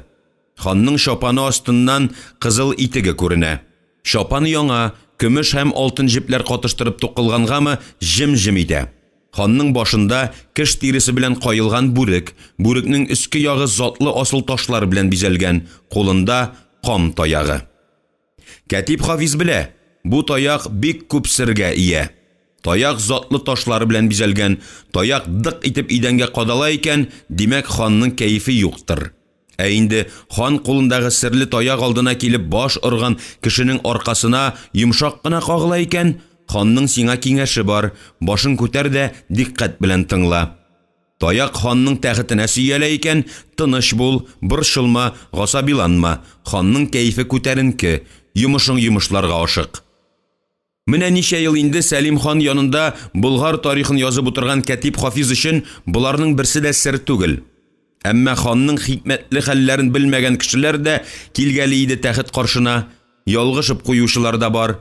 Анда инде Сәлим ханнан шәфкать көтмә, суктырмаса да кимен куймый, куып чыгарырга да кушуы бар. Кисәктән Кәтип Хафиз хан алдында үзен гаепле итеп хис итә башлады. Яшен тизлеге белән зиһенен яман бер уй ярып узды. Сәүдәгәр Биккол Гали уланны Сәлим хан кулына кайтарып биргән булса, Хафиз, диде хан Кәтипнең уйларын сизгән кебек. Син анда барысын да күрдеңме? Нәрсә авызың ачып каттың? Әйт, күрдеңме дим уланны корбан иткәнне? Нәрсә син гаепле кешесеман дәшмәс булдың? Әллә чынлап та гаебең бармы? Хафиз үзе дә сизмәстән гаебем бар дип шак кына ияк какмый калды. Теле шына килгән сүзен көчкә йотты. Мин анда бер нәрсә дә күрмәдем, хан. Күрмәдең? Күзең бәйләгәннәр идеме? Менә нәрсә, Кәтип, син миңа яңа кала салынасы төбәктә булган хәлләрне түкми-шәшми язып бир. Бар, катып торма каршымда. Иртәгә язмаң миндә булсын. Кәтип Хафиз тез буыннары бушавын тоеп борылды да ишеккә юнәлде. Ул аркасы белән тойды. Хан аңа карап тора. Ни хакында уйлый микән хан? Муенын эшкә җәллатка шабу кыен булмас дип калдымы? Шулай дип уйлауга Кәтип Хафизның аркасына суык йөгерде. Хәтта ул җәллат шабып ташлаган башын күргән кебек булды. Кайтып керде дә бүлмәсенә, ятагына ауды. Бөтен тәне калтырый, йөрәге ярсынып тибә иде. Шактый озак бөкшәеп яткач кына торып өстәл янына килеп утыра алды. Кара савытын чыгарды, алдында оппак кәгазь, зиһен таркау. Язылмады. Сәлим хан Кәтип Хафиздан көнләмәде. Гәрчә ханбикә Зөбәрҗәт еш кына аның янында булып, кызы Назлы Гөлгә сабак бирсә дә. Сәлим хан Кәтибе янына берничә тапкыр ханбикә кирип киткәч, махсус ясалган ярыктан аларның нишләүләрен күзәтеп торды. Әмма Кәтип бер генә шикле хәрәкәттә ясамады. Хатын кызны кытыртырлык, аздырырлык бер кәлимә сүз әйтмәде. Хаганысы, янына ханбикә килеп керүгә, Кәтип Хафизның йөзе ачылып китәр. Юка иреннәре елмаюга җәелер иде. Мәгәр шуннан артмас. Кәтип Хафиз ханбикәгә тарихтан өзекләр укыр, төрки шагыйрьләренең яңа китапларын укып һәм үзен кемдер күзәткәнне һәр чак аркасы белән тоеп торыр иде. Нәкъ менә шулай тоемлый алуы Кәтип Хафизны Сәлим хан күз алдында изге җан итте бугайда инде. Һәм ул чынлап та изге иде, ханбикәгә карата да, кызы Назлыгөлгә карата да. Гәрчә, икесен дә күргән сайын күрәсе килсә дә, Назлыгөлне ул кыска гына вакыт эчендә укырга, язарга өйрәтте. Сәлим хан катибеннән ихлас канәгать иде. Моны эше белән тоя торды Кәтип Хафиз. Чөнки ул ханга бер нинди дә хилафлык кылмады. Иллә ялгыш тоемлауы да бар иде. Менә хәзер өстәле янына килеп утыргач кына сизде ул аны. Хан аннан шикләнә. Кызы Назлыгөлдәнме? Башта Кәтип Хафиз хан кызы Назлыгөлне иркә, нәзберек һәм һавалы зат буларак кабул иткән иде. Тора-бара бу уеның расланмавын күрде, Назлыгөл бар нәрсә белән дә кызыксынды, иң мөһиме җитди китаплар укыды, кайберләрен аңлады, аңламаганнары хакында сорап идәтте, аңлатуын үтенде, белергә теләде. Тормыш тәмен яңа гына сизә башлаган кыз бала дөньяви хәлләрнең асылына төшенергә тырыша иде. Хафизны иң әүвәл хан кызындагы әнә шул сыйфат куандырды. Назлыгөлгә 17 яшь тулгач, Хафиз беренче тапкыр аның авызыннан Оста Дәүрән исемен ишетте. Ишетте дә укучысы өчен курка калды. Мөхәббәт кешенең иң яшерен сире булырга тиеш. Башкача була алмый, башкача булганда ул мөхәббәт була алмыйдыр. Шулай, бар тик шулай дип аңлый иде Кәтип Хафиз, гәрчә үзе бер тапкыр да гашыйк булып караганы булмаса да. Хан кызы хан кылы Дәүранга гашыйк. Мөмкин хәлме?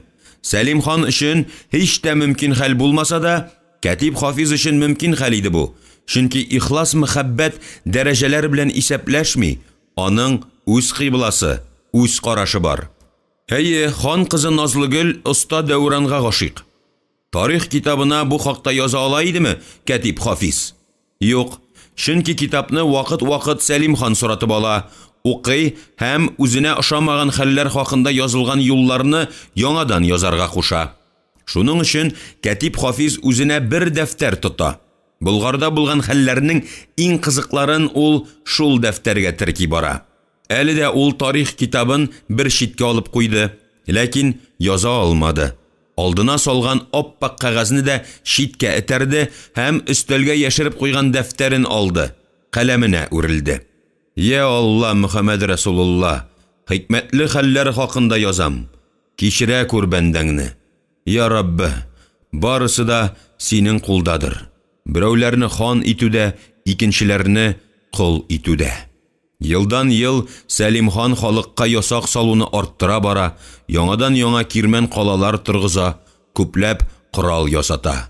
Азатлар санын арттыра. Булар барысы да кара халык җилкәсенә төшә. Моннан 2-3 ел гына элек ага базарда бер җиләнне бер алтынга сатып алып була торган иде. Хәзер бер җилән 3 алтын торадыр. Хан үз халкына ышанмый башлады. Сарайны читтән яллаган баһадирлардан саклата, килмешәкләрне куштан итә. Алар ханга ялагайланалар, аңардан илдәге шын хакыйкатьне яшерәләр. Җирле халык белән исәпләшмиләр. Горыф-гадәтләрен, йолаларын, хәтта җырларын да ят итәләр. Юк кына гаепләре өчен дә зинданга ябалар, җәберлиләр. Бу кадәр җәберләүгә халык түзмәс. Көннәрдән бер көнне кимсетелүгә, рәнҗетелүгә түзә алмыйча, кулына корал тотып, урамнарга чыгар, хан кирмәненә ташланыр. Илдә кан кую китәр. Кәтип каләмен бер читкә куйды да уйга калды. Кем өчен яза әле бу юлларны? Кем мохтаҗ бу юлларга? Сәлим хан мохтаҗ түгел, ул буларның барысында үзе белә, мәгәр берни дә кылмый. Бәлкем белмидер. Шулай да булуы бар ич. Юк, ул язып дөрес эшли. Бу дәфтәрне ул үргәнешкә Гали уланга җибәрер. Киләчәктә Болгар тәхетенә утырырга тиешле кеше тарихта булган хәлләрдән хәбәрдар булырга тиеш. Юкса аның да хаталар кылып ташлавы бар. Кәтип Хафиз янәдән оппак кагазны каршына салды. Ни язарга тиеш ул? Ни язса да соңыннан җуеп булмас. Булган хәлнең асылын язса, хан аның үзен дә, вәзир Исхакны да кичермәс. Хәер, вәзир Исхакны хан булай да кичермәс. Бәлкем әле Кәтибе Хафизны да. Кәтиб Хафиз берәүгә дә үлем теләми. Шуңа күрә Сәлим ханга бер кәлимә сүз дә язмас. Язуның Әл-Казый Ишкул кулына керүе бар. Анда инде шәфкать көтмә. Гаепсез кешене гаепле итә ала диләр аның хакында. Шулай ук шәйх Игәнәй дә аны акламас. Киресенчә ислам кануннарын бузучылар дип Әбу Җәһилләр сафына куяр. Һич булмас димә. Шәйх Игәнәй яши белә. Тәсбих тарткан сайын ханга кулын суза. Хан шәйхен буш итми. Чөнки кем мактар иде Игәнәй мактамаса ханны? Сәлим хан Болгар дәүләтенең 12нче ханы, 13нчесе кем булыр? Кәтиб Хафиз Гали улан дип хыяллана. Нинди заманга туры килде Хафиз? Ике туган билләренә кылыч тыгарга өлгермәделәр, тәхет өчен тарткалаша башладылар. Һәм моны башлап җибәрүче Сәлим хан үзе. Хәерле булсын, язганны күрми булмастыр ахрысы. Сәлим хан еш кына үзенә кадәр Болгар тәхетендә утырган ата-бабаларын хурларга ярата. Бит борынгылар атын хурлаган уңар, атасын хурлаган туңар дигәннәр. Аллаһы Тәгаләм моннан соң Болгар тәхетенә игелекле ханнар гына утыртсаң иде. Андый ханнар юк дия күрмә. Ходаем, кояш янында син булсаң, ай янында йолдыз бар. Ул йолдыз Гали угландыр. Сәлим хан борынгы бабаларыбыз йоласына ышанып, Гали угланны яңа кала нигезенә корбан итте. Аның уенча бу шара каланың куәтен, гомерен үстерү һәм озайту өчен кылынган. Ягъни җир астында ятучы изге жан каланы зур афәтләрдән сакларга тиеш булачак иде. Борынгы бабаларыбыз надан чакта бу килешкәндер, ихтимал. Мәгәр хәзер бу хәл халык тарафыннан яклау табамы? Юк. Әйе, кайда ул нигезенә хан нәселеннән изге нарасыйлар корбан ителгән калалар? Нинди зилзиләләр җимерде аларны? Кемнәр җир белән тигезләде? Кайда Кубрат хан салдырган Фәнәгүр дә бөек Болгар дәүләте үзе? Олы Идел буйларына килеп сыйнган Илхан Кыдрак, Ирак Дунай буйларына барып, ил тапкан Илхан Аспарух кайда сез? Күп тә үтмәде, сез бер туганнар, бер-берегезне танымас булдыгыз. Гырыф-гадәтләрегез, иманнарыгыз гына түгел, хәтта телләрегез дә алышынды. Бит илегездә яңа кала торгызган сайын корбан иткәнсездер, ил дәүләтегезне мәңгеләштерергә тырышкансыздыр.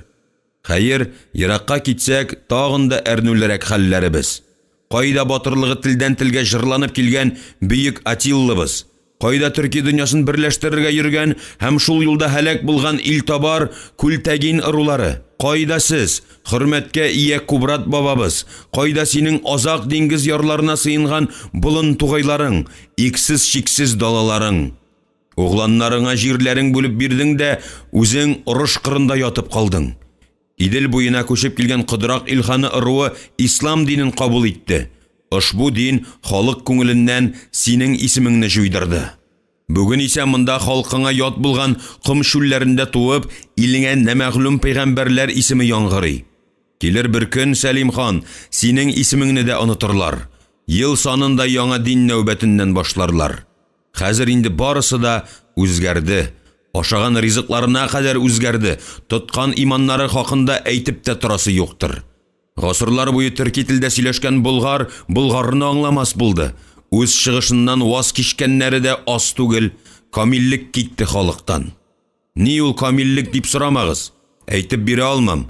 Әбу Галисина сүзләрен куллансак, камиллек 3 баскычтан торадыр. Беренчесе, үзеңә тиң дуслар табудадыр.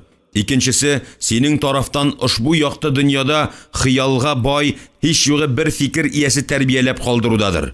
Өченчесе, иң әүвәл үзең белән, аннары гаиләң, аннары илең белән камил яшәүгә вә көн күрүгә ирешүдәдер. Дөньяви хәлләр турында язылган китапларны күп укыды Кәтиб Хафиз, һәм укыган сайын белгән таныганы аз тоелды. Иллә һәр китап аңа яшәү өчен көч бирде.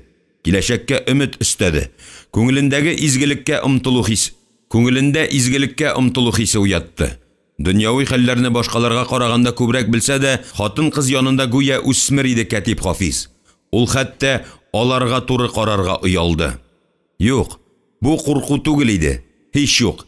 Мәгәр гүзәл хатыннарны күрүгә ниндидер үзе дә аңлап бетермәгән тетрәнү тояр иде. Хан кызы Назлыгөл әлегә дөньяви хәлләрнең асылына төшенеп кенә килә. Гүя ул яз кояшыннан уянган гөл чәчәккә ул гына да түгел, шул чәчкәгә кунган күбәләктер. Йөзенә багуга кирфекләре дерелдәп куя. Күзләрендә йолдызлар балкый башлый. Күренеп тора, кыз бала бәхетле. Ул гүя мәхәббәт чәчкәсеннән бал җыярга төшкән. Бераз әсәрләнгән, гаҗизләнгән. Хан кызы аның каләменә ябышты. Я Хода, Алиһә үзе мәллә? Хода үзе җибәрдеме? Хан кызы әллә күктән төштеңме? Рәхмәт сиңа, назлы гөл. Мөгаллимең кулыннан тотып калдың. Сәлим хан пәйгамбәр түгел, мин аңа хикаятым язмамдыр. Кичерсә кичерер, кичермәсә башым җаллат балтасы астына куярга буйрыр. Әлегә бар канун да аның кулында. Киләчәктә алай итә алмаслар. Җәмгыять аңы үскән саен аның кануннары да алышына торыр. Гаделлек ягына, хаклыкка таба. Мәгәр бүген кануннарны бер хан чыгара һәм үзе үк тормышка да ашыра. Фаҗигале көннәр кичерә Болгар. Хат языйм әле мөгаллимем? Нигә дип сорамады, чөнки белә иде. Күтәрелеп күзләренә генә карады. Мәхәббәт нурлары биешә иде хан кызының кара күзләрендә. Димәк, оста Дәүранга гашыйк булуың хак, назлы гөл, дип уйлады Хафиз. Тик берәүгә дә сиздермәсәң иде моны, гүзәлкәй. Сизсәләр, атаң-анаңнан һич шәфкать көтмә. Утта яндырмасалар да суга ташланыр көнгә калдырырлар. Хафиз аңа ризалыгын сиздереп ияк кага, күзләрен йомып кына кызның сәламен ала. Хан кызы өстендәге ефәк күлмәк тын гына аккан шишмәдәй шаулый, төсе күзне камаштыра. Назлы гөл тәкәллефсез генә өстәл читенә утыра. Ул мөгаллименнән тартынмый. Кыз аны атасыннан да якын күрә. Кыз мөгаллименә таба иелә, көмеш тәңкәләр тезгән тылымы кара савытына тиеп зеңләп куя. Кәтип Хафиз аңлый, хан кызы хат язарга килмәгән, мәхәббәт турында китап укуын тели. Ә бит хан кызы үзе дә бик яхшы укый. Иллә нигәдер һәр чак мөгаллименнән укытасы килә. Кәтип Хафиз хан кызын озак көттерми, үрелеп кенә китап ала һәм кирәк битен аша да сузыбрак укый башлый. Назлы гөлнең күзләрендә моңсулык, кем өчендер кайгыру, борчылу, зарыгу галәмәтләре. Кем өчен икәнен Кәтип Хафиз белә, әмма әйтә буламы шул хакта. Ул аңа менә ничә тапкыр инде мәхәббәт хикаятен укый. Хикая укылып беткәч, хан кызы бер ноктага карап уйланып ала. Аннары уфтанып куя да, инде мөгаллимем көн батыр әкиятен сөйләди. Кәтип Хафиз җайлабрак утыра. Борын заманда Каф таулары артындагы диңгез буенда көн батыр яши. Батыр көн төн көтү көтә икән. Кыш килсә, маллары белән җылы якларга күчә. Яз килүгә, яз белән бергә Кара Идел буйларына юнәлә. Ул көн-төн табигать кочагында. Көтүче бәхетле, шат. Көннәрдән бер көнне көн батыр җәй алып килгән ике карлыгачны күрә. Күрә дә таң кала. Карлыгачлар шундайын иттереп сөешәләр ки, көн батыр көнләшеп куя. Шуннан зәңгәр күккә бага, анда ике ак кошны күрә. Шул мәлдән көн батыр сагышлана башлый. Һәм сәфәр чыга. Ул ак кошлар киткән тарафка юнәлә. Көн бара батыр, төн бара, ниһаять зур елга буена килеп җитә. Бик сусаган була. Тез тиңентен суга керә дә, кушучына су алып эчмәкче итә. Шул чак колак янында гынамы ямьле пышылдау ишетә. Иел, көн батыр иелә һәм елгада үзен күрә. Күрә дә күтәрелеп зәңгәр күккә карый. Шунда аның колагы ачылып, күзләре киңәеп киткәндәй була. Ул аккыш тавышын, елга шаулавын ишетә. Мондагы табигатьнең матурлыгына, хозурлыгына көн батырның исе китә. Ул иң әүвәл колагына сеңеп калган тавышны эзли, әмма берәүне дә күрми. Шуннан тирәнгәрәк керә, әмма тәүге тавышны ишетми. Көн батыр судан чыга да яр өстенә менеп ята. Көн көтә ул тәүге ишеткән ямьле тавышны, төн көтә, икенче тәүлек киткәндә көн батыр янына бер карт килеп чыга. Карт аңа бер сүз дә әйтми, миңа ияр дип ишарә генә ясый. Алда түгәрәк күл күренә. Күл күренүгә карт кинәт юкка чыга. Ә күл буенда бер кыз кер чайкый икән.